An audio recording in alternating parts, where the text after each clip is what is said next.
সন্নিবেশ ভগ্নাংশ বা প্যাকিং ফ্র্যাকশন। সন্নিবেশ ভগ্নাংশ বা প্যাকিং ফ্র্যাকশন বা প্যাকিং ভগ্নাংশ কি? কোনো একক কোষের মোট আয়তনের যত ভগ্নাংশ কণা বা কণাগুলির দ্বারা অধিকৃত থাকে তাকে ওই একক কোষের প্যাকিং ভগ্নাংশ বলে। কোনো একক কোষের মোট আয়তনের যত ভগ্নাংশ, কোনো একক কোষের মোট আয়তনের যত ভগ্নাংশ কণা বা কণাগুলির দ্বারা অধিকৃত থাকে তাকে ওই একক কোষের প্যাকিং ভগ্নাংশ বলে। তাহলে প্যাকিং ভগ্নাংশ সমান কণা বা কণাগুলির দ্বারা অধিকৃত মোট আয়তন বাই একক কোষের মোট আয়তন।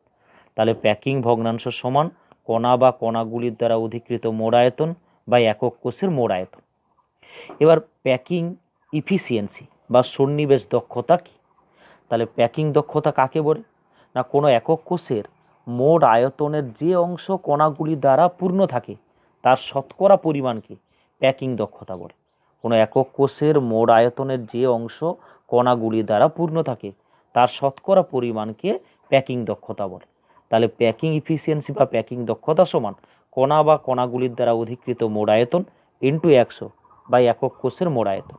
কণা বা কণাগুলির দ্বারা অধিকৃত মোট আয়তন ইন্টু 100 বা একক কোষের মোট আয়তন। অর্থাৎ প্যাকিং ভগ্নাংশকে 100 দিয়ে গুণ করলে প্যাকিং দক্ষতা পাওয়া যাবে। প্যাকিং ভগ্নাংশকে 100 দিয়ে গুণ করলে প্যাকিং দক্ষতা পাওয়া যাবে। আর কেলাসের মোট পরিমাণ যদি 100% হয় তাহলে সেখান থেকে প্যাকিং দক্ষতা বিয়োগ করে দিলে ফাঁকা স্থানের পরিমাণ পাওয়া যাবে। কেলাসের মোট পরিমাণ যদি 100 হয় তাহলে সেখান থেকে প্যাকিং দক্ষতা বিয়োগ করে দিলে তাহলে ফাঁকা স্থানের পরিমাণ পাওয়া যাবে। তবে মনে রাখবে, এক্ষেত্রে গোলক কণাগুলিকে সম আকারে গোলক কণা এবং কেলাসের মধ্যে ঘন সন্নিবেষ্টিত আছে বলে ধরা হয়। এক্ষেত্রে গোলক কণাগুলিকে সম আকারে গোলক কণা এবং কেলাসের মধ্যে ঘন সন্নিবেষ্টিত আছে বলে ধরা হয়।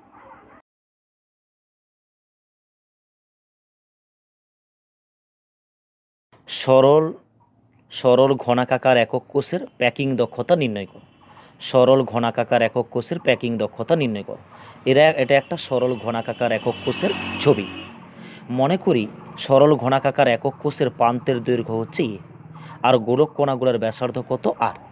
মনে করি একটা সরল ঘনাকাকার একক কোষের প্রান্তের দৈর্ঘ্য হচ্ছে এ এবং গোলক কণাগুলোর ব্যাসার্ধ কত আর।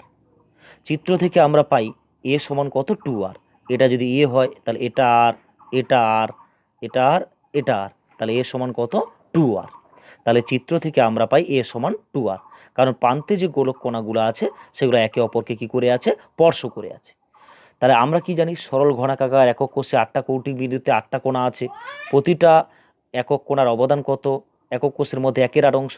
তাহলে প্রতি একক কোষে গোলক কণার সংখ্যা জেড ইফেক্টিভ সমান 8 গুণিতক 1/8।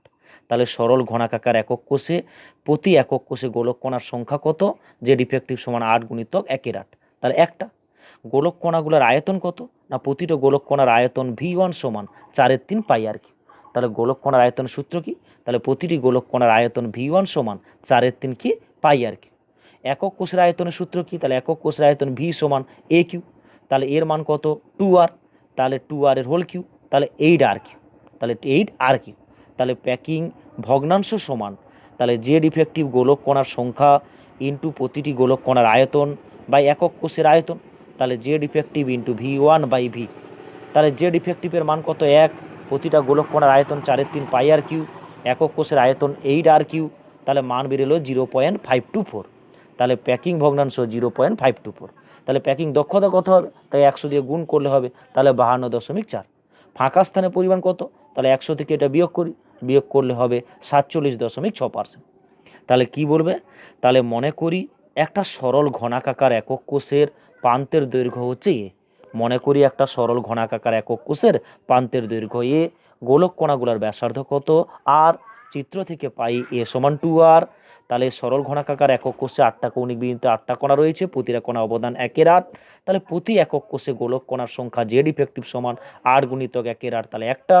তাহলে প্রতিটা গোলক কণার আয়তন V1 সমান 4/3 পাই আর কিউ। একক কোষের আয়তন V সমান AQ সমান 2r এর হোল কিউ, তাহলে 8r কিউ। তাই এর মান হচ্ছে 2r, তাহলে 8r হোল কিউ। তাহলে প্যাকিং ভগ্নাংশ সমান গোলক কণার সংখ্যা জেড ইফেক্টিভ ইন্টু প্রতিটা গোলক কণার আয়তন V1 বাই একক কোষের আয়তন। তাহলে মানগুলো বসিয়ে দিলে হবে 0.524। তাহলে প্যাকিং দক্ষতা হচ্ছে 100 দিয়ে গুণ করলে 52.4, ফাঁকা স্থানের পরিমাণ হচ্ছে 100 থেকে বিয়োগ করলে হবে 47.6%।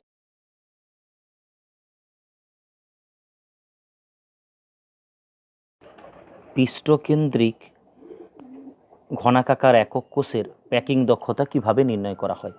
এফসিসির প্যাকিং দক্ষতা কিভাবে নির্ণয় করা হয়? ধরি একটা পৃষ্ঠকেন্দ্রিক ঘনাকাকার একক কোষের প্রান্তের দৈর্ঘ্য হচ্ছে এ। ধরি একটা পৃষ্ঠকেন্দ্রিক ঘনাকাকার একক কোষের প্রান্তের দৈর্ঘ্য এ এবং গোলক কণাগুলোর ব্যাসার্ধ কত আর।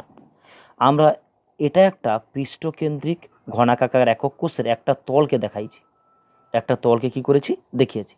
এখানে এই প্রান্তে গোলক কণা পৃষ্ঠতলে যে গোলক কণা আছে তাকে স্পর্শ করে আছে, আর পৃষ্ঠতলের গোলক কণা এই প্রান্তে যে গোলক কণা আছে তাকে স্পর্শ করে আছে। তাহলে চিত্র থেকে আমরা কি পাই? তাহলে এসির মান হচ্ছে 4r, এটা আর, এটা 2r, এটা আর। তাহলে চিত্র থেকে আমরা পাই এসির মান কত? 4r। এবার এ বি সি ত্রিভুজ থেকে পাই এসির মান কত? এটা একটা প্রান্ত এ, এটাও প্রান্ত এ। তাহলে এবিসি ত্রিভুজ থেকে পাই এসির মান কত? তাহলে √AB² আর BC²। তো অতিভুজ, তাহলে অতিভুজ সমান ভূমি স্কোয়ার প্লাস লম্ব স্কোয়ার রুট করতে হবে যোগ করে। তাহলে A² + A² রুট করলে কত হবে? A√2। অতএব তাহলে 4r এর মান কত? A√2। তাহলে A সমান হবে 4r/√2, তাহলে r সমান হবে A√2/4r, A√2/4। তাহলে r সমান হবে A/2√2। এটাই হচ্ছে এফসিসির ক্ষেত্রে প্রান্তের দৈর্ঘ্যের সঙ্গে গোলক কণার ব্যাসার্ধের সম্পর্ক।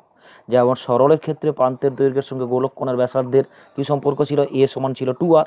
তাহলে এফসিসির ক্ষেত্রে প্রান্তের দৈর্ঘ্যের সঙ্গে গোলক কণার ব্যাসার্ধের সম্পর্ক কত? r সমান A/2√2। তাহলে মনে করি একটি ঘনাকাকার একক কোষের, একটা পৃষ্ঠকেন্দ্রিক ঘনাকাকার একক কোষের প্রান্তের দৈর্ঘ্য এ, গোলক কণার ব্যাসার্ধ কত? r। তাহলে চিত্র থেকে পাই এসির মান কত হচ্ছে? 4r। এসির মান কত? 4r। কারণ পৃষ্ঠকেন্দ্রিক ঘনাকার একক কোষের প্রান্তের কণাটা পৃষ্ঠতলের কণাকে স্পর্শ করে আছে, পৃষ্ঠতলের কণা এই প্রান্তে যে গোলক কণা আছে তাকে স্পর্শ করে আছে।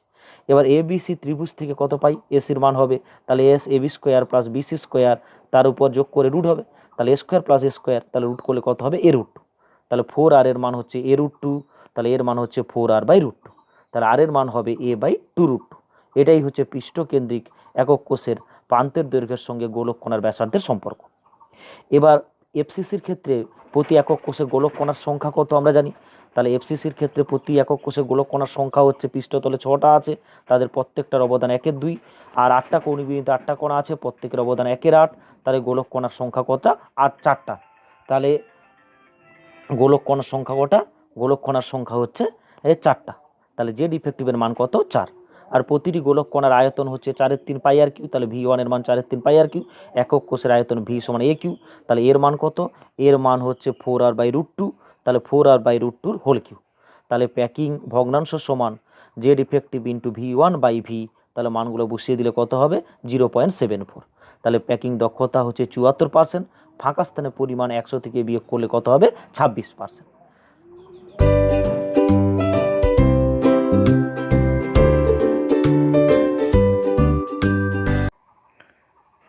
দেহকেন্দ্রিক ঘনাকাকার একক কোষের প্যাকিং দক্ষতা কিভাবে নির্ণয় করা হয়? দেহকেন্দ্রিক বিসিসির প্যাকিং দক্ষতা নির্ণয়। মনে করি একটি দেহকেন্দ্রিক ঘনাকাকার একক কোষের প্রান্তের দৈর্ঘ্য হচ্ছে এ। একটা দেহকেন্দ্রিক ঘনাকাকার একক কোষের প্রান্তের দৈর্ঘ্য এ, গোলক কণাগুলোর ব্যাসার্ধ হচ্ছে আর। দেহকেন্দ্রিক ঘনাকাকার একক কোষের প্রান্তের দৈর্ঘ্য এ আর গোলক কণাগুলোর ব্যাসার্ধ কত? আর। এবার দেহকেন্দ্রিকের ক্ষেত্রে এই কৌণিক বিন্দুতে থাকা গোলক কণা দেহকেন্দ্রিক গোলক কণাকে স্পর্শ করে আছে এবং এ বিন্দুতে যে গোলক কণা আছে তাকে স্পর্শ করে আছে। তাহলে চিত্র থেকে পাই এবির মান কত? তাহলে এবির মান হচ্ছে 4r, আর 2r, আর। তাহলে চিত্র থেকে পাই এবির মান কত? 4r। তাহলে এবিসিডি, এবিসি, এসিডি, এসিডি ত্রিভুজ থেকে পাই তাহলে এসির মান কত হবে? তাহলে এসির মান হবে AD² + DC²√। তাহলে A², এটা এ, এটাও এ, তাহলে A² + A² রুট করলে A√2। তাহলে এসির মান কত বেরোলো? A√2। এবার A B C, A B C এই ত্রিভুজ থেকে পাই এবি এর মান কত হবে? তাহলে এবি এর মান হবে AC², AC square BC square, তাহলে এই দুটাকে যোগ করে রুট করতে হবে। তার এ বি এর মান হচ্ছে root over AC square plus BC square, তাহলে A root tour whole square plus A square, তাহলে এর মান কত হলো এ রুট থ্রি। তাহলে অতএব 4r এর মান কত, 4r এর মান হচ্ছে এ রুট থ্রি। তাহলে এর মান হচ্ছে 4r বাই রুট থ্রি, তাহলে আর সমান এ রুট থ্রি বাই 4। এটাই হচ্ছে গোলক কণার ব্যাসার্ধের সঙ্গে বিসিসির প্রান্তের দৈর্ঘ্যের মধ্যে সম্পর্ক। তাহলে মনে করি একটা দেহকেন্দ্রিক ঘনাকাকার একক কোষের প্রান্তের দৈর্ঘ্য এ, গোলক কণার ব্যাসার্ধ আর। তাহলে চিত্র থেকে পাই এ বির মান হচ্ছে 4r। এবার এ সি ডি এই ত্রিভুজ থেকে এসির মান বার করলে কত হবে, এসির মান হবে এ root two. A B C এই ত্রিভুজ থেকে এ বির মান বার করলে হয়েছে কত এ রুট থ্রি। তাহলে অতএব এ রুট থ্রির মান কত, এ রুট থ্রির মান হচ্ছে 4r। তাহলে এ সমান 4r বাই রুট থ্রি, আর আর সমান এ রুট থ্রি বাই 4। এটা হচ্ছে গোলক কণার ব্যাসার্ধের সঙ্গে প্রান্তের দৈর্ঘ্যের সম্পর্ক। তাহলে বিসিসির ক্ষেত্রে জেড ইফেক্টিভ প্রতি একক কোষে গোলক কণার সংখ্যা কত, দেহ কেন্দ্রে যে গোলক কণা আছে তার অবদান 1, 8টা কৌণিক বিন্দুতে যে গোলক কণা হয়েছে তাদের অবদান 1-8 করে। তাহলে জেড ইফেক্টিভ প্রতি একক কোষে মোট গোলক কণার সংখ্যা কত, 1 + 1, তাহলে 2টা। প্রতিটা গোলক কণার আয়তন V1 এর মান কত, প্রতিটা গোলক কণার আয়তন হচ্ছে 4/3 পাই আর কিউ, আর একক কোষের আয়তন তো এ কিউ।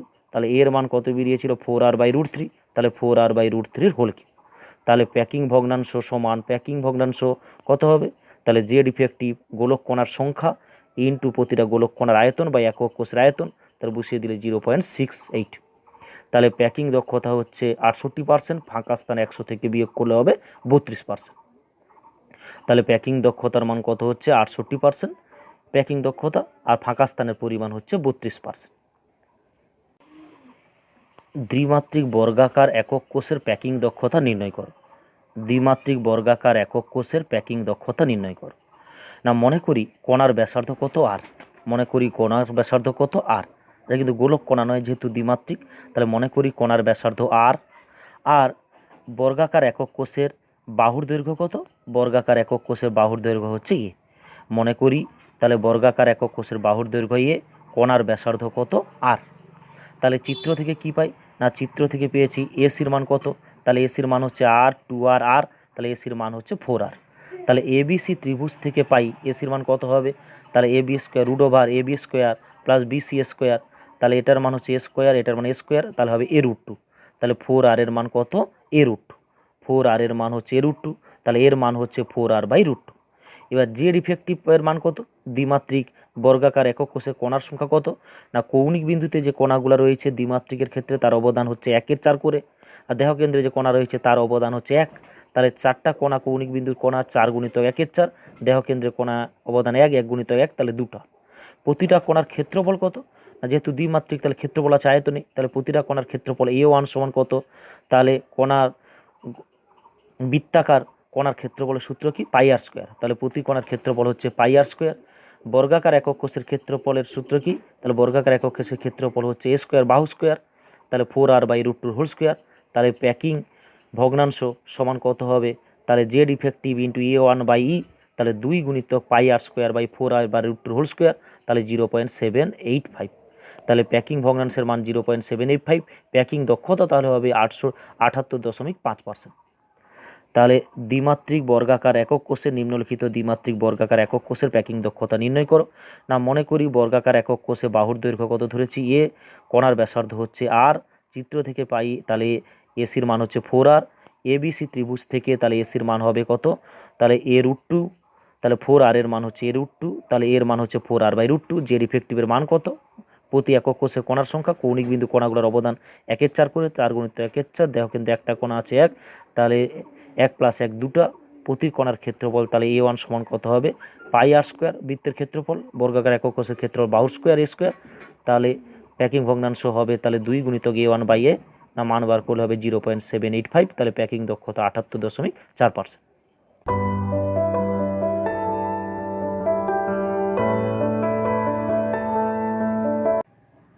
এইচসিপি একক কোষের প্যাকিং দক্ষতা নির্ণয়। মনে করি এটা হেক্সাগোনাল ক্লোজ প্যাকিং, এইচসিপির একক কোষের প্রান্তর দৈর্ঘ্য হচ্ছে এ, গোলক কণাগুলোর ব্যাসার্ধ হচ্ছে আর। মনে করি একটা এইচসিপি একক কোষের প্রান্তর দৈর্ঘ্য এ, আর গোলক কণাগুলোর ব্যাসার্ধ কত আর। এবার চিত্র থেকে পাই এই গোলক কণা কিন্তু এই গোলক কণাকে স্পর্শ করে আছে, এই গোলক কণাটা কী আছে, এই গোলক কণাকে স্পর্শ করে আছে, এরকম বড় কণাগুলো স্পর্শ করে আছে, চিত্রে দেখানো যায়। তাহলে এই চিত্র থেকে কি পাই, এর মান হচ্ছে 2r। এবার জেড ইফেক্টিভের মান কত, এই সিপি একক কোষে কণা কটা আছে না, এই এখানে 6টা কৌণিক বিন্দুতে 6টা কণা, নিচে 6টা কৌণিক বিন্দুতে 6টা কণা, তাহলে মোট 12টা কী আছে, কৌণিক বিন্দু আছে। 12টা কৌণিক বিন্দুতে 12টা কণা আছে। এই কণাগুলোর অবদান হচ্ছে 1/6 করে, তাহলে 12 গুণিতক 1/6। পৃষ্ঠতল এই পাশে একটা কণা, এখানে একটা কণা, দুটো কণা আছে, তাদের অবদান 1/2 করে, 2 গুণিত 1/2। আর দেহকেন্দ্রে আছে 3টা কণা, যাদের অবদান 1 করে। তাহলে মোট কণা কটা আছে, প্রতি একক কোষে মোট কণা আছে কটা, 6টা। এবার গোলক কণাগুলোর আয়তন কত, গোলক কণাগুলোর আয়তন V1 এর মান হচ্ছে 4/3 পাই আর কি। তাহলে এই সিপি একক কোষের ভিতরে গোলক ধরি, এই সিপি একক কোষের প্রান্তদৈর্ঘ্য এ, গোলক কণাগুলোর ব্যাসার্ধ আর, তাহলে চিত্র থেকে পাই এর মান কত, 2r। জেড ইফেক্টিভের মান কত, প্রতি একক কোষে কণার সংখ্যা সমান, তাহলে 12টা কৌণিক বিন্দুতে 12টা কণা আছে এবং প্রতিটা কণার অবদান 1/6, পৃষ্ঠতলে 2টা কণা, অবদান 1/2, দেহকেন্দ্রে 3টা কণা, অবদান 1 করে, তাহলে মোট 6টা কণা, প্রতিটা গোলক কণার আয়তন 4/3 পাই আর কি। এবার এই নিচের তলটাকে এরকম দেখানো হয়েছে, তাহলে এর মান হচ্ছে ইয়ে। তাহলে এই তলের ভিতরে 6টা সমবাহু ত্রিভুজ আছে, তাহলে ভূমির ক্ষেত্রফল হবে 6 গুণিতক একটা সমবাহু ত্রিভুজের ক্ষেত্রফল। সমবাহু ত্রিভুজের ক্ষেত্রফলের সূত্র কি, তাহলে √3a²/4, √3a/4 into a square, তাহলে এর মান 2r। তাহলে বসিয়ে দিলে কত হবে, 6 ইন্টু √3/4, 2r এর হোল স্কোয়ার, তাহলে 4 4 কেটে গেল, তাহলে 6√3r²। এবার উচ্চতা কত না, এই সিপির উচ্চতা হচ্ছে 4r ইন্টু 2/3 তাহলে √2/3, তাহলে উচ্চতা হচ্ছে 4r ইন্টু √2/3। তাহলে একক কোষের আয়তন কত হবে, এই সিপি একক কোষের আয়তন ভি সমান হবে ভূমির ক্ষেত্রফল ইন্টু উচ্চতা। তাহলে ভূমির ক্ষেত্রফল হচ্ছে এটা, উচ্চতা হচ্ছে এটা, তাহলে গুণ করলে কত হবে, তাহলে গুণ করলে হবে 24√2r³, 24√2 কি r³। এবার প্যাকিং ভগ্নাংশ কত হবে, তাহলে প্যাকিং ভগ্নাংশ মান Z effective into V1/v, Z effective মানে 6, গোলক কণার আয়তন 4/3 পাই r³, আর ভির মান হচ্ছে 24√2r³, তার মান হবে 0.74।